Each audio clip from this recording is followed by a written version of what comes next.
မိမိတို့ကျင့်သုံးရမယ့်တရားသည်တိဒါနနှစ်သီလသုံးသမာဓိလေးပညာလို့ဒီကံကြသုတ်တန်နဲ့ရှိလို့ရှိရင်ကျင့်ဖို့ရဟာ၄ခုရှိတယ်အဲ့ဒီ၄ခုမှာအခုမိမိတို့ဒီနေ့စဉ်ဒါနကောင်းမှုကုသိုလ်ကိုပြုလျက်ရှိတယ်နေ့စဉ်၅ပါးသီလရှိရတဲ့လပြည့်လကွယ်အခါကြီးရကြီးများ၌၈ပါးသီလ၆ဒီခံယူကျင့်သုံးခြင်းဖြင့်သီလဒီဟုသောအနုဂါမိကဥစ္စာကိုလည်းပဲနေ့စဉ်ကျင့်သုံးလျက်ရှိကြတယ်တခါသမာဓိခေါ်တဲ့ကောင်းမှုဖြစ်အောင်ပုဂ္ဂိုလ်တယောက်မေးလိုက်လို့ရှိရင်ပရိပဲလို့စိတ်တော့တတိတော်အရဟံဂုဏ်တော်ပရိစိတ်တယ်ဖေရဘယ်လိုဆိုစိတ်တော့သောဘဂဝါဣတိပိအရဟံအဲ့ဒီလိုဆိုပြီးပရိစိတ်တယ်လေဒီလိုပုဂ္ဂိုလ်လဲတစ်မျိုးပဲနော်အဲ့ဒီလိုတစ်မျိုးစီသမာဓိနဲ့ပတ်သက်ပြီးသမာဓိနဲ့ဆိုင်တဲ့ကမ္မထံကိုကသူက40လောက်ရှိတော့ဒီ40တဲကဗုဒ္ဓနုဿတိမှာအရဟံနဲ့သမာဓိဘာဝနာထူထောင်တာများတယ်ဒီအာနာပါနသတိနဲ့သမာဓိဘာဝနာထူထောင်တာနည်းအာနာပါနခေါ်တဲ့ထွက်လေဝင်လေနဲ့ပတ်သက်ပြီးတော့သမာဓိဘာဝနာပြီးတော့ဝိပဿနာဘာဝနာနှမျိုးနှလုံးသွင်းတတ်အောင်ဘုန်းကြီးများပြောပေးရမယ်ဝတ္တရားရှိပါတယ်တနည်းအားဖြင့်ပြောရင်ဘုန်းကြီးများသည်ပရိယပฏิပတ်နှမျိုးမှာကြောင့်ပရိယတိသာနနာကိုဥတည်ပြီးတော့ပြုနေတဲ့အခါဖြစ်လို့မို့လို့ပฏิပတ်တိကိုဒီကမ္မထဌာနဒီကဲ့သို့9ရက်တို့10ရက်စခန်းတို့ဘာတို့ညာတို့နဲ့ဘုန်းကြီးများမပြောမဆိုပါဘူးသို့တော့ကိုတော်တို့မေ့လျော့နေသလားလို့မေးကြရှိတယ်ဒီလိုမိလျော့မနေပါဘူးအခွင့်ရတိုင်းဟောဒီအာနာပါနနဲ့ပတ်သက်ပြီးတော့ဒီကဏ္ဍနာနီးလို့ခေါ်တယ်ထွက်လေဝင်လေနဲ့ပတ်သက်ပြီးတော့ကဏ္ဍနာနီးဆိုတာရေတွက်တဲ့နီးပေါ့ဒီလိုဗမာလိုပြောရင်အဲ့ဒါသမာဓိမိမိတို့ထူထောင်ခြင်းနဲ့အာနာပါနနဲ့သမာဓိထူထောင်ခြင်းနဲ့ဆိုရင်လွယ်လေးဘယ်လိုလဲမိမိငြိမ်နေဟောဒီထွက်လေဝင်လေတစ်ချိန်မှာဥပမာထွက်တဲ့ဝင်တဲ့တစ်ချိန်ရှိရင်1နောက်တစ်ချိန်ကြတော့2နောက်တစ်ချိန်ကြတော့3နောက်တစ်ချိန်ကြတော့4နောက်တစ်ချိန်ကြတော့5ဒါ5ထိအောင်သွားရတက္ကလာရဲ့အောင်ပြန်ပြီးတော့ထွက်လိုက်ဝင်လိုက်1ထွက်လေဝင်လေ2ထွက်လေဝင်လေ3ထွက်လေဝင်လေ4ထွက်လေဝင်လေ5ထွက်လေဝင်လေ6တက္ကလာရဲ့အောင်ထွက်လေဝင်လေ1ထွက်လေဝင်လေ2ထွက်လေဝင်လေ3ထွက်လေဝင်လေ4ထွက်လေဝင်လေ5ထွက်လေဝင်လေ6ထွက်လေဝင်လေ9တကအရင်ပြန်မယ်ထွက်လေဝင်လေဆိုတာမိမိအသက်ရှူတာနော်တပတ်ရှူတာထွက်လေဝင်လေ1ထွက်လေဝင်လေ2ထွက်လေဝင်လေ3ထွက်လေဝင်လေ4ထွက်လေဝင်လေ5ထွက်လေဝင်လေ6ထွက်လေဝင်လေ9ထွက်လေဝင်လေ8တခါပြန်မဲ့ထွက်လေဝင်လေကြည့်ပြီးတော့ထွက်လေဝင်လေကြည့်ပြီးတော့2ထွက်လေဝင်လေကြည့်ပြီးတော့3ထွက်လေဝင်လေကြည့်ပြီးတော့4ထွက်လေဝင်လေကြည့်ပြီးတော့5ထွက်လေဝင်လေကြည့်ပြီးတော့6ထွက်လေဝင်လေကြည့်ပြီး9ထွက်လေဝင်လေကြည့်ပြီး8ထွက်လေဝင်လေကိုကြည့်ပြီးတော့9အရင်ပြန်မဲ့ ထွက်လေဝင်လေကိုကြည့်ပြီးတော့1ထွက်လေဝင်လေကိုကြည့်ပြီးတော့2ထွက်လေဝင်လေကြည့်ပြီးတော့3ထွက်လေဝင်လေကိုကြည့်ပြီးတော့4ထွက်လေဝင်လေကိုကြည့်ပြီးတော့5ထွက်လေဝင်လေကိုကြည့်ပြီးတော့6ထွက်လေဝင်လေကိုအာယုံကြည့်ပြီးတော့9ထွက်လေဝင်လေကိုအာယုံပြုပြီးတော့8စိတ်ထဲကမှတ်ရထွက်လေဝင်လေကိုအာယုံပြုပြီးတော့9တခါထွက်လေဝင်လေကိုအာယုံပြုပြီးတော့30ဟုတ်လားခဏနာနီးတစ်ခေါက်ရောက်တယ်လို့ခေါ်တယ်နော်ဒါဘုန်းကြီးပြောတာကပြောလို့အတန်ကထွက်ရမိမိဘာသာမိမိလုပ်တော့အတန်ထွက်ဖို့မလိုစိတ်နဲ့တင်လုပ်ရမှာနော်1 2 3 4 5တခါလာခဲ့1 2 3 4 5 6တခါလာခဲ့1 2 3 4 5 6ခွန်းတခါလာခဲ့1 2 3 4 5 6ခွန်း8တခါလာခဲ့1 2 3 4 5 6ခွန်း8 9တခါလာခဲ့1 2 3 4 5 6ခွန်း8 9 10ဒါခဏနာနည်းလို့ခေါ်တယ်သမာဓိဘာဝနာကိုထူထောင်တဲ့နည်းအာနာပါနနဲ့ထူထောင်တဲ့နည်းဘာမှမခက်ဘူးစိတ်တည်တည်ငြိမ်ငြိမ်ထားပြီးတော့ဟောဒီတစ်ခေါက်ရောက်သွားပြီဆိုရင်ဒါသမာဓိဘာဝနာတစ်ခေါက်ရတယ်အဲဒီသမာဓိဘာဝနာပြီးရင်ပညာဘာဝနာဆက်ပြီးတော့ကြည့်ရဆက်ပြီးတော့ကြည့်လို့ရှိရင်ဒါတွေကိုခြုံကြည့်လိုက်ထွက်တဲ့ဝင်တဲ့နှမျိုးမှာထွက်လေကိုထုတ်တဲ့အခိုက်ဝင်လေကိုရှူဆိုင်တဲ့အခိုက်နှမျိုးကြည့်စမ်းထွက်လေကိုထုတ်သောအခိုက်ဝင်လေကိုရှူသောဝင်လေကိုရှူဆိုင်သောအခိုက်နှမျိုးရှိအဲ့ဒီနှမျိုးမှာထွက်လေကိုထုတ်သောအခိုက်၌ဖြစ်တဲ့ယုံ nant တရားတို့သည်ဝင်လေကိုရှူသောအခိုက်၌မရောက်ပါမလိုက်ပါထိုထွက်လေကိုထုတ်သောခဏ၌သာလျှင်ချုပ်ပြောက်ကြသောကြောင့်အနိစ္စအနိစ္စဒုက္ခဒုက္ခအနတ္တအနတ္တသို့မဟုတ်အနိစ္စဘာတကဒုက္ခဘာတကအနတ္တဘာတကတခါဝင်လေကိုရှူဆိုင်သောခဏ၌ဖြစ်သောယုံ nant တရားတို့သည်ထွက်လေကိုထုတ်သောခဏတို့မလိုက်ပါထိုဝင်လေကိုဒီရှူသောခဏ၌မှာပင်လင်ချုပ်ပြောက်ကြသောကြောင့်အနိစ္စဘာတကဒုက္ခဘာတကအနတ္တဘာတကလို့အဲ့ဒါစိတ်ထဲကဆိုပြီးတော့ရှုရင်ဟောတာဝိပဿနာဘာဝနာဖြစ်တယ်နော်အဲ့ဒီဥစ္စာဘုန်းကြီးတို့ဒီစာရဲမြောက်ကြတော့အခြေတဝန့်ဒါလို့ရှုတာရှိဘယ်လိုလဲ3ပါးသက်ရွယ်အရွယ်3ပါးပထမအရွယ်မစ္စည်းမအရွယ်ပစ္စည်းမအရွယ်3ပါးလူဘဝမှာအသက်တရားတမ်းမှာအရွယ်3ပါးထားလိုက်ရင်ပထမအရွယ်ဆိုတာကမွေးဖွားသည်မှ34နှစ်33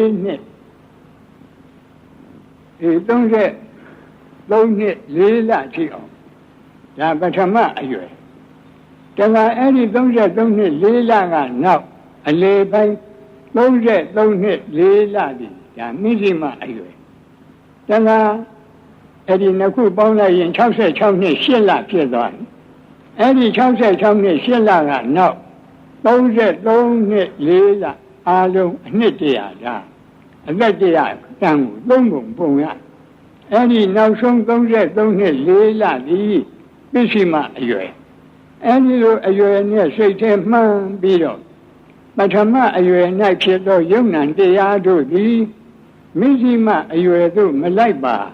ထိုပထမအရွယ်မှာပင်လျှင်ချုပ်ပြောက်လေသောကြောင့်အနိစ္စဒုက္ခအနတ္တပါတကား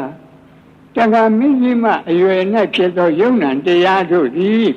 ပိရှိမအရွယ်သို့မလိုက်ပါထိုမိရှိမအရွယ်မှာပင်ချုပ်ပြောက်လေရကအနိစ္စဘာတကဒုက္ခဘာတကအနတ္တဘာတကတခါပိရှိမအရွယ်၌ဖြစ်တဲ့ယုံ nant တရားတို့သည်နောက်တစ်ဖန်ဘဝတည်းသို့မလိုက်ပါဤဘဝမှာပင်ချုပ်ပြောက်လေသောကြောင့် အနိစ္စပါဒကဒုက္ခပါဒကအနတ္တပါဒကတို့ဟောတာအရွယ်၃ပါးနဲ့လည်းပဲဝိပဿနာရှုရတယ်နော်ရှုနိုင်တယ်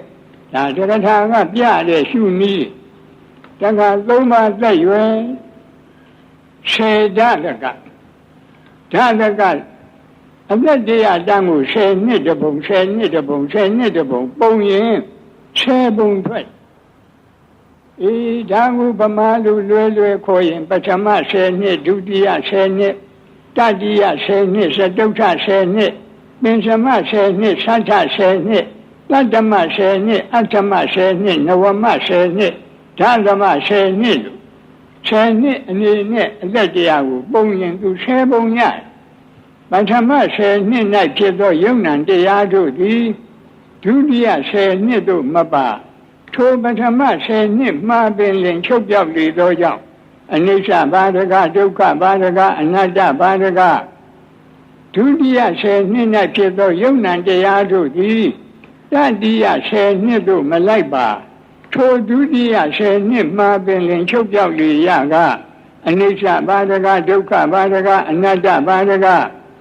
ဤနည်းအပြင်သွားကြည့်လိုက်စမ်းတတိယ10နှစ်၌ဖြစ်သောယုံနံတရားတို့သည်သတုထ10နှစ်တို့မလိုက်ပါထိုတတိယ10နှစ်မှပင်ချုပ်ပြောက်လေသောကြောင့်အနိစ္စပါဒကဒုက္ခပါဒကအနတ္တပါဒကတခါသတုထ10နှစ်၌ဖြစ်တဲ့ယုံနံတရားတို့သည်ပင်စမ10နှစ်တို့မပါထိုသတုထ10နှစ်မှပင်လင်ချုပ်ပြောက်လေရကအနိစ္စပါဒကဒုက္ခပါဒကအနတ္တပါဒကပင်စမ10နှစ်၌ဖြစ်တဲ့ယုံနံတရားတို့သည်သတ္ထ10နှစ်တို့မလိုက်ပါထိုပင်စမ10နှစ်မှပင်ချုပ်ပြောက်လေရကအနိစ္စပါဒကဒုက္ခပါဒကအနတ္တပါဒကသတ္ထ10နှစ်၌ဖြစ်တဲ့ယုံနံတရားတို့သည်တတ္တမ10နှစ်တို့မလိုက်ပါထိုသတ္ထ10နှစ်မှပင်ချုပ်ပြောက်လေရကအနိစ္စပါဒကဒုက္ခပါဒကအနတ္တပါဒကအဒီလိုရှိရပါတခါတတ္တမ10နှစ်ကဖြစ်တဲ့ယုံနံတရားတို့သည်အဋ္ဌမ10နှစ်တို့မလိုက်ပါတတ္တမ10နှစ်မှပင်ချုပ်ပြောက်လေသောကြောင့်အနိစ္စပါဒကဒုက္ခပါဒကအနတ္တပါဒကအဋ္ဌမ10နှစ်၌ဖြစ်တဲ့ယုံနံတရားတို့သည်နဝမ10နှစ်တို့မလိုက်ပါအသက်80တုန်းကယုံနံတရား90ဘက်ကိုမလိုက်ဘူးထိုအဋ္ဌမ10နှစ်မှပင်ချုပ်ပြောက်လေသောကြောင့်အနိစ္စပါဒကဒုက္ခပါဒကအနတ္တပါဒကနဝမ10နှစ်၌ဖြစ်တဲ့ယုံနံတရားတို့သည်ဓမ္မ10နှစ်တို့မလိုက်ပါထိုနဝမ10နှစ်မှပင်ချုပ်ပြောက်လေသောကြောင့်အနိစ္စပါဒကဒုက္ခပါဒကအနတ္တပါဒကလို့ဤနည်းနဲ့ပုံလိုက်ရင်10ပုံကြည့်ပြီးတော့အနစ်တရားကိုတလို့ရှုရတယ်နော်တခါဒီ10နှစ်တစု10နှစ်တစုရှုလို့ဝါပြီးဆိုလို့ရှိရင်ရှေ့တက်အောင်ဒီဘုရားက10နှစ်နဲ့ဆိုတော့အနှစ်တရားကို10ပုံဖြစ်9နှစ်တစုပထမ9နှစ်ဒုတိယ9နှစ်တတိယ9နှစ်သတုထ9နှစ်ပင်စမ9နှစ်သတ္ထ9နှစ်တတ္တမ9နှစ်အဋ္ဌမ9နှစ်နဝမ9နှစ်ဓမ္မ9နှစ်ဧကဓမ္မ9နှစ်ဒွါဒသမ9နှစ်ဒေရသမ9နှစ်ဆိုကြပါစို့ဒီသုဒ္ဓသမ9နှစ်ပန္နရသမ9နှစ်သောလသမ9နှစ်သတ္တရသမ9နှစ်အဋ္ဌရသမ9နှစ်ဧကုဏဝိသတိမ9နှစ်ဝိသတိမ9နှစ်9နှစ်ကြတော့သူကအပုံ2ပုံအပုံ20ဖြစ်ဝိသတိမဆိုတဲ့ဝိသတိမအနှစ်9နှစ်၌ဖြစ်သောယုံနံတရားတို့သည်နောက်တပံဘဝတက်တို့မပါထိုဝိသတိမ9နှစ်မှပင်ချုပ်ပြောက်လေရကအနိစ္စပါဒကဒုက္ခပါဒကအနတ္တပါဒကတလို့ရှုရတခါ9နှစ်ပြီးတော့သုံးပါးတက်ရွယ်10ဓာတကပင်စကဓိသတုကတဲ့4နှစ်တစု4နှစ်တစုအဲဒီလိုပုံလိုက်လို့ရှိရင်အသက်တရားတန်းဟာ4နှစ်တပုံ4နှစ်တပုံပုံရင်ဘယ်လိုရှိတော့9နှစ်ပြီးတော့4နှစ်နော် လေးနှစ်တပုံဆိုတော့အပုံပေါင်း25ပုံရှိပထမလေးနှစ်အတွင်းဖြစ်တဲ့ယုံနာတရားတို့သည်ဒုတိယလေးနှစ်တို့မလိုက်ပါထိုပထမလေးနှစ်မှာပင်ချုပ်ပြောက်လေရကအနိစ္စပါဒကဒုက္ခပါဒကအနတ္တပါဒကအဲ့ဒီလိုဒုတိယလေးနှစ်ကတတိယလေးနှစ်ကသတုဋ္ဌလေးနှစ်ကပင်စမလေးနှစ်ကသတ္တလေးနှစ်သတ္တလေးနှစ်ကတတ္တမလေးနှစ်အဋ္ဌမလေးနှစ်နဝမလေးနှစ်ဓသမလေးနှစ်ဧကဓသမပါဠိဆိုရတာခက်တဲ့ကိုတော့ဆိုရင်7ခုမြောက်လေးနှစ်12ခုမြောက်လေးနှစ်13ခုမြောက်လေးနှစ်14ခုမြောက်လေးနှစ်15ခုမြောက်လေးနှစ်16ခုမြောက်လေးနှစ်18ခုမြောက်လေးနှစ်18ခုမြောက်လေးနှစ်19ခုမြောက်လေးနှစ်အကျဉ်း20မြောက်လေးနှစ်20ကြိမ်မြောက်လေးနှစ်22ကြိမ်မြောက်လေးနှစ်23ကြိမ်မြောက်လေးနှစ်24ကြိမ်မြောက်လေးနှစ်25ကြိမ်မြောက်လေးနှစ်နဲ့ဖြစ်တဲ့ယုံနံတရားတို့သည်နောက်တစ်ဖန်ဘဝတည်းသို့မလိုက်ပါထို25ကြိမ်မြောက်လေးနှစ်မှာပင်လင်ချုပ်ပြောက်ကြလေရကအနိစ္စပါဒကဒုက္ခပါဒကအနတ္တပါဒကလို့အဲ့ဒီလိုရှုရဒါသတုကနီးလို့ခေါ်တယ်အဲ့ဒီလိုသတုကနီးနဲ့ရှုလို့နိုင်ပြီဆိုတော့ဣကနီးဣကဆိုတာ3နှစ်တစုပထမ3နှစ်ဒုတိယ3နှစ်တတိယ3နှစ်သတုဋ္ဌ3နှစ်ပင်စမ3နှစ်ဓာသတ္တ3နှစ်သတ္တမအဋ္ဌမနဝမဓသမ3နှစ်7ခုမြောက်3နှစ်12ခုမြောက်3နှစ်73ခုမြောက်3နှစ်14ခုမြောက်3နှစ်15ခုမြောက်3နှစ်16ခုမြောက်3နှစ်18ခုမြောက်3နှစ်17ခုမြောက်3နှစ်19ခုမြောက်3နှစ်20မြောက်အခု20မြောက်3နှစ်21ခုမြောက်3နှစ်22ခုမြောက်3နှစ်23ခုမြောက်3နှစ်24ခုမြောက်3နှစ်25ခုမြောက်3နှစ်26ခုမြောက်3နှစ်29ခုမြောက်3နှစ်28ခုမြောက်3နှစ်29ခုမြောက်3နှစ်30မြောက်3နှစ်30ခုမြောက်3နှစ်30မြောက်3နှစ်ဆိုတော့အသက်90ရောက်သွားတယ်နော်တခါ30ခုမြောက်3နှစ်32ခုမြောက်3နှစ်33ခုမြောက်3နှစ်ဆိုတော့69နှစ်ပြည့်သွား33ခုမြောက်3နှစ်၌ဖြစ်သောယုံနံတရားတို့သည်နောက်တစ်ဖန်ဘဝတည်းသို့မလိုက်ပါဤ33ခုမြောက်3နှစ်မှာပင်ချုပ်ပြောက်ကြလေရကအနိစ္စပါဒကဒုက္ခပါဒကအနတ္တပါဒကလို့ရှုဖို့ပဲလိုတယ်နော်ရှုတဲ့နည်းကမခက်ဘူးအဲ့ဒီရှုတဲ့နည်းကိုဒါဘုန်းကြီးအခုပြောတာဟာဒီစာပေပရိယတ္တိနယ်မှာခြားမှုအတိုင်းပြောနေတယ်တနည်းအားဖြင့်မဟာဝိသုဒ္ဓအမဆရာတော်ဘုရားကြီးများညွှန်ကြားတဲ့နည်းကိုဘုန်းကြီးများပြောနေတယ်သုံးပါးသက်ရွယ်စေတသကပင်စကတိသတုကတိသတုကဆိုတာ4နှစ်တစုတိက3နှစ်တစုပြီးတခါဒွိနဲ့ဧကဒွိဆိုတာက2နှစ်ပထမ2နှစ်ဒုတိယ2နှစ်တတိယ2နှစ်သတုဋ္ဌပင်စမသတ္တသတ္တမ2နှစ်အဋ္ဌမ2နှစ်နဝမ2နှစ်ဓသမ2နှစ်တခါဟိုဘက်ကြတော့ပါဠိကအသုံးခက်တယ်နော်အသုံးခက်တော့7ခုမြောက်2နှစ်12ခုမြောက်2နှစ်73ခုမြောက်2နှစ်14ခုမြောက်2နှစ်နဲ့သွားလိုက်မယ်ဆိုရင်ဒီအကျဉ်း90မြောက်2နှစ်ကြာတော့အသက်တရားကုန်ရောအကျဉ်း90မြောက်2နှစ်ကာလ၌ဖြစ်သောယုံနံတရားတို့သည်နောက်တစ်ဖန်ဘဝတည်းသို့မလိုက်ပါဤဘဝမှာပင်ချုပ်ပြောက်နေသောကြောင့်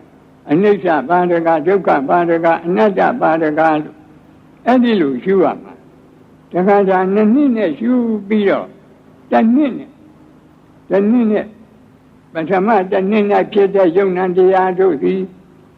2နှစ်အရွယ်သို့မလိုက်ပါ1နှစ်အရွယ်မှာပင်ချုပ်ပြောက်ကြသောကြောင့် အနိစ္စပါဒကဒုက္ခပါဒကနဲ့အဲဒီလိုသွားနှစ်အရွယ်မှာဖြစ်တဲ့ယုံနာတရားတို့သည်3 နှစ်သား3 နှစ်သမီးအရွယ်တို့မလိုက်ပါထို2 နှစ်သား2 နှစ်သမီးအရွယ်မှာပင်ချုပ်ပြောက်လေသောကြောင့်အနိစ္စပါဒကဒုက္ခပါဒကနဲ့သွားလိုက်ပါအကျဉ်းတရား69 နှစ်မြောက်69 နှစ်၌ဖြစ်သောယုံနာတရားတို့သည်အသက်တရားတို့မလိုက်ပါထို69 နှစ်မှာပင်ချုပ်ပြောက်လေသောကြောင့်အနိစ္စပါဒကဒုက္ခ